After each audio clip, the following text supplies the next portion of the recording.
بسم اللہ الرحمن الرحیم۔ سامعین، آپ سن رہے ہیں برطانوی مظالم کی کہانی عبدالحکیم شاہ جہاں پوری کی زبانی، جو انہوں نے کتاب لکھی اور جو انہوں نے مقدمہ کتاب پر باندھا۔ مقدمے کا بقیہ حصہ سماعت فرمائیے۔ آئینہ صداقت نامی کتاب کے اندر، جو کہ دیوبند کے ماننے والوں کی کتاب تھی، اس نے اس کتاب کے اندر لکھا کہ ان مدارس دیوبند اور سہارنپور نے نہ کبھی سرکاری امداد لینی گوارا کی تھی اور نہ ڈپٹی انسپیکٹروں کو اپنے یہاں آنے کا کبھی موقع دیا، یا جو انہیں سرکار کی وفاداری پر مائل کرتے، یعنی کہ ایسے انسپیکٹر جو ان کے پاس آتے اور ان کو سرکار کی وفاداری یاد دلاتے، ایسا نہیں ہوا تھا۔ اب آگے چل کر شاہ جہاں پوری اسی بات کا جواب دیں گے اور بہت ہی مدللانہ جواب دیں گے، اگرچہ آئینہ صداقت والے جو ہیں وہ بات کو اسی طرح کر جاتے ہیں لیکن حقیقت نہیں بتاتے۔ حقیقت شاہ جہاں پوری صاحب بتاتے ہیں۔ شاہ جہاں پوری اس بات کا جواب دینے لگے ہیں کہ دارالعلوم دیوبند کے اندر یا دیگر کسی بھی مدرسے کے اندر جو کہ دیوبندیوں کا تھا، جیسے کہ مظاہر العلوم سہارنپور میں، تو ان کے اندر کسی ڈپٹی انسپیکٹر کا آنا ضروری نہیں تھا، کیونکہ یہ مدرسہ ہی ڈپٹی انسپیکٹروں کا تھا، جس طرح کہ وہ تعارف کرتے ہیں۔ سنیے، شاہ جہاں پوری صاحب کہتے ہیں کہ یہ دونوں مدارس دونوں ہی دینی درسگاہیں ہیں، پھر ان کے متعلق سرکاری امداد اور ڈپٹی انسپیکٹروں کے آنے یا نہ آنے کا ذکر یہاں کوئی موقع اور محل نہیں تھا۔ یہ ہر تعلیم یافتہ آدمی جانتا ہے کہ سرکاری امداد کن مدارس کو ملتی ہے۔ ظاہر ہے کہ سرکاری امداد انہی مدارس کو ملتی تھی جو کہ انگریزوں کے طرز پر چلائے گئے تھے، جنہیں کالج اور سکول کہا جاتا ہے، اور ڈپٹی انسپیکٹر کون سے تعلیمی اداروں میں جایا کرتے ہیں، چونکہ یہاں چور کی داری میں تنکے والا معاملہ تھا، لہٰذا موصوف کو یہ غیر متعلق شیخی بغیر نہ پڑی۔ قارئین کرام کی تسلی کے لیے ہم وہ تنکا بھی دکھانا ضروری سمجھتے ہیں جس نے روحی صاحب کو یہ البیلا اور لا تعلق بیان داغنے پر مجبور کیا تھا۔ دارالعلوم دیوبند اور مدرسہ مظاہر العلوم سہارنپور کی حقیقت اور ان کے بانیوں اور کارکنوں کے مدلل اور تفصیلی خد و خال بسد شوق اسی کتاب میں ملاحظہ فرمائے جا سکتے ہیں۔ ابھی ہم سامعین مقدمہ پڑھ رہے ہیں، جب وہاں پر بات ہوگی تو وہاں پر مفصل کلام ہوگا، لیکن یہاں پر شاہ جہاں پوری صاحب صرف آپ کو مختصر طریقے سے سمجھانا چاہتے ہیں۔ یہاں صرف اتنا عرض کر دینا کافی ہے کہ دارالعلوم دیوبند کے بانی مولوی محمد قاسم نانتوی، جو کہ 1879 کو فوت ہوا، مولوی مملوک العلی نانتوی جو کہ 1851 کے شاگرد عزیز اور دہلی کالج کے تربیت یافتہ تھے، یعنی 1879 کو فوت ہونے والا مولوی قاسم نانتوی ہے تو یہ شاگرد ہے مولوی مملوک العلی کا، اور مولوی مملوک العلی جو تھا وہ دلی کالج کا تربیت یافتہ تھا، یعنی کہ انگریزوں کے کالج کا تعلیم یافتہ، اور اس کا شاگرد مولوی قاسم نانتوی تھا۔ اس مدرسے کی تاسیس میں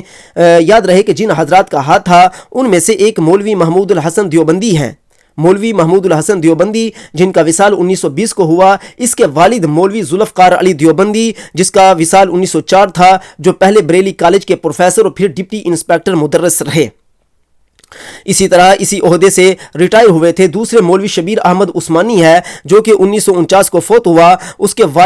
والد مولوی فضل الرحمان صاحب ہیں، جو کہ بریلی میں ڈپٹی انسپیکٹر مدارس رہے، یعنی ان مولویوں کے بڑے بڑے جو باپ ہیں وہ سارے کے سارے ان کے والد جو ہیں وہ ڈپٹی انسپیکٹر رہ چکے تھے، یعنی کہ انگریزوں کے مدارس میں باقاعدہ انہوں نے پڑھایا تھا اور وہاں سے وہ ریٹائرمنٹ بھی انہوں نے حاصل کی تھی،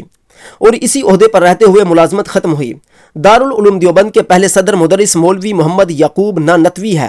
جو کہ 1884 کو فوت ہوا، دلی کالج کے تربیت یافتہ اور مولوی مملوک العلی کے صاحبزادے تھے، یعنی کہ مولوی مملوک العلی جس کے شاگرد مولوی قاسم نانتوی ہے، مولوی قاسم نانتوی کے ساتھ مولوی محمد یعقوب نانتوی جو کہ دارالعلوم دیوبند کا سب سے پہلا مدرس، سب سے پہلا ٹیچر استاد تھا، جو کہ مولوی مملوک العلی کا صاحبزادہ تھا۔ پہلے یہ بندہ اجمیر کالج میں مدرس مقرر ہوا تھا، یعنی کہ انگریزوں کے بنائے ہوئے سکول کے اندر لگا تھا۔ اس کے بعد بنارس، بریلی اور سہارنپور میں ڈپٹی انسپیکٹر مدرس بن کر رہا تھا۔ گویا مدرسہ دیوبند کے قائم کرنے والے، پڑھانے والے، چلانے والے سب کے سب سرکاری آدمی تھے، اور خاص طور پر ڈپٹی انسپیکٹر مدارس ہی رہے تھے۔ در این حالات یہاں ڈپٹی انسپیکٹروں کے آنے کی کون سی ضرورت اور گنجائش باقی رہ گئی تھی، جبکہ اتنے زیادہ ڈپٹی انسپیکٹر تو پہلے ہی مدرسہ دیوبند یا مظاہر العلوم سہارنپور کے اندر موجود تھے۔ مدرسہ مظاہر العلوم سہارنپور کے مدرس اول مولوی محمد مظہر نانتوی تھے، موصوف دلی کالج کے تربیت یافتہ اور مولوی مملوک العلی نانتوی کے شاگرد اور عزیز تھے، یعنی کہ سب سے پہلے مدرسہ سہارنپور کے جو سب سے پہلے مدرس تھے ان کا نام مولوی محمد مظہر نانتوی تھا، جو کہ باقاعدہ دلی کالج کا تربیت یافتہ تھا اور یہ انگریزوں کا بنایا گیا تھا، اور یہ شاگرد تھا مولوی مملوک العلی کا، اور یاد رہے کہ مولوی مملوک العلی کا ہی شاگرد مولوی قاسم نانتوی ہے۔